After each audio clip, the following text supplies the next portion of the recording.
Hey everybody, it's Neil, and check out what I have here. Well, you can't really tell from the box, but I'll show you what's inside. A whole bunch of pens. So they all say .35. I'm guessing that's the size of it, but look at this. They all have like Chinese writing on it, so we'll never know what it really says unless you speak Chinese. So let's check these out. So this is what it looks like. It's kind of a cool looking clear pen.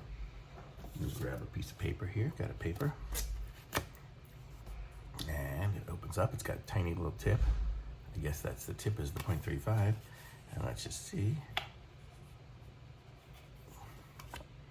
And there's my name. Let's see, does it smear? Nope, it doesn't smear or anything. So pretty nice little pen. So it's super pointy tip. I think I might even try it on my laser engraver and see if I can get like my name on this little thing here. How cool would that be? These are nice little pens though. And that's it. So pens work, and if you can read Chinese, you might be able to know what that says. I don't, so cool. And then there's like, I don't know how many are in there, probably 12. 1, 2, 3. Yep, 12. You get a dozen pens, so cool. I like it. Needed some pens, now I got some pens. Thumbs up for me on this. Links in the description. Like this video, subscribe to my channel, and I'll be back with some more reviews soon.